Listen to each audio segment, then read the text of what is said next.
I'm going to dive into some SQL here. Last I left off, I was touching Postgres, but before I get too into Postgres, one of the things I'm going to do is do a little bit of SQLite as well. So get that thing set up. I've been playing around a bit with SQLite as well, and there's some pros and cons of SQL versus Postgres, depending on what it is you're doing. Um, I actually really like SQLite, and I forget exactly the steps here to install it, but I'll go ahead and do that real quick here. Let's go ahead and get this thing cooking. And I guess I could just say here, install SQLite to, let's see here. Boy, that's a train wreck of, let's just go to SQLite.org.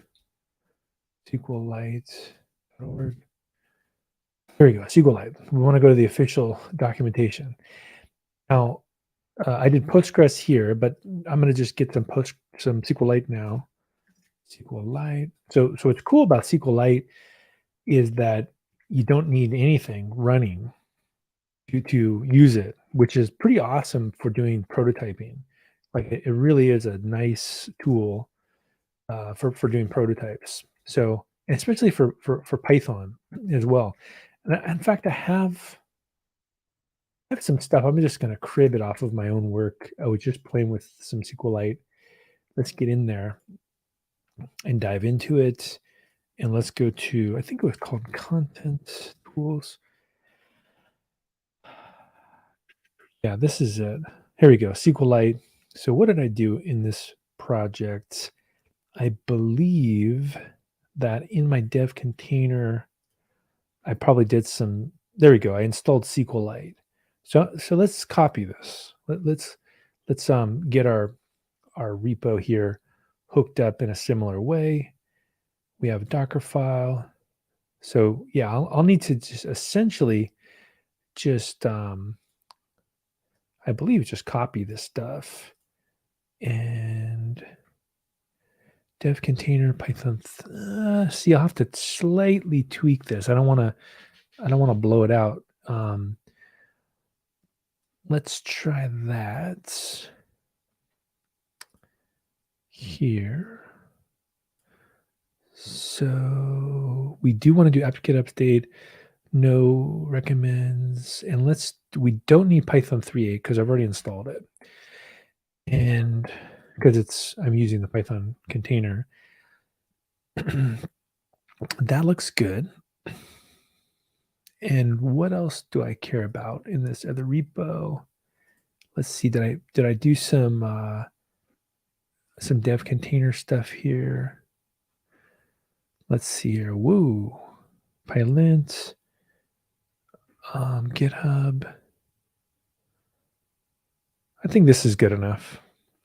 Yeah, this is good enough. Okay, so I'm gonna go ahead and check this in real quick. So git status, git add container, commit dev container. Okay, just rebuild real quick. Rebuild container.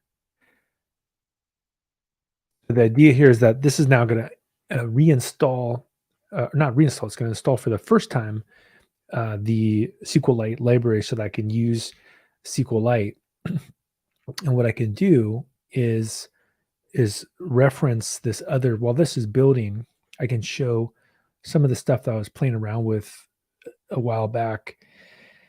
And a good example would be something like this. So for example, with SQLite, you could actually use Python, use the SQLite library, and you could just create a database locally and then play around with stuff. So you could put stuff inside of a database.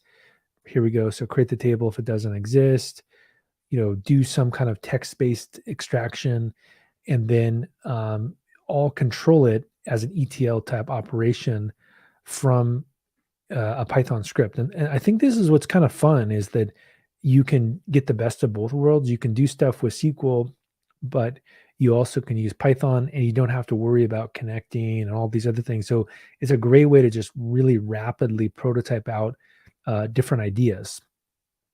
And so here we go. This base is in recovery mode. Uh-oh. So I screwed this thing up somehow. What did I do? It must be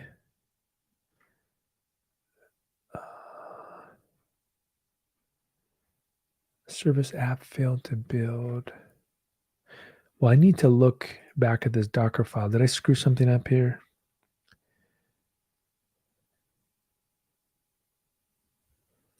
So if I snap it, and this could get a little bit complicated to play around with. So I think what I'll do instead is I'll just temporarily abandon ship with this thing, and I'll go to a repo that I know works. And here's one that I know works. I was just playing with this just a few days ago, and let's play around with something here that does have SQLite running, and I can just kick the tires on it. So go here, terminal. All right. So the goal in using this was to basically build out some tools around SQLite.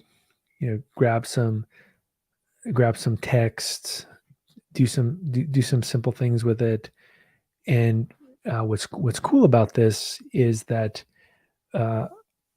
if I do a git status here of a sample report, you can see that this is basically like a CSV file that if I wanted to play around with it, I could use SQLite for this. And so what I did was I had a CLI here that creates a function that reads a file. In this case, it reads in a file. I then extract some keywords from the file. I then create a hashtag that makes hashtags.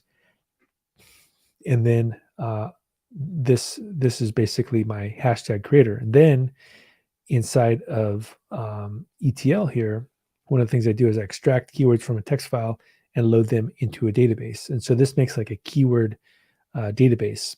And so one of the ways that this works pretty well is if I have some text here, and this is just some transcoding that I had. If I wanted to extract all the keywords out of here and put them into a SQLite database, that's one of the ways that I could use this tool. So let's go ahead and let's run first a main file here. We'll do help. It says a CLI for keyword extraction. So let's go ahead and extract. Or actually, let's pull hashtags out.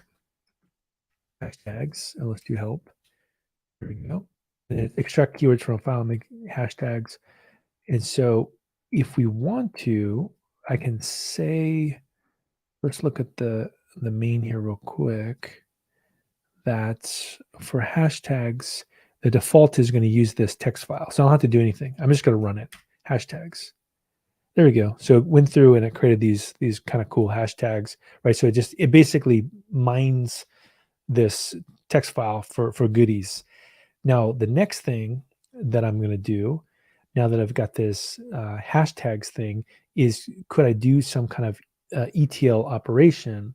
And so this would extract the keywords from a text file. So use the code I just wrote, make a new database, and then query it inside of there. So like, what could I do inside to pull stuff out of this? And so you can see I can query a database, I can do ETL operations. So what I'm going to do as well with this one is do an ETL operation. So let's go ETL -- help. And if I say ETL help, I can essentially put those files into a database. There we go. Running ETL to extract keywords from a text and load them into a database. Now that I've done that, what's cool is I can query it. So if I say query, look, then it does a SQL query right here where I limit by 10 and it shows me the top 10 results from that database, and it also lets me limit. So if I wanted to limit, if I wanted to say, um, basically limit to only the top 3, there we go. I've got the top 3. And notice if we want to look at the query where it says query database, I'm passing in query, order by, and limit. If we go back to query database here, look, it's a very simple SQL query, right? So again, this repo I think is a kind of a fun one to play around with if you want to get a feel for what's it like to actually play around with SQL queries. All right, so I think that's a good example SQL project. I'll do a little bit more in a couple weeks and see you then.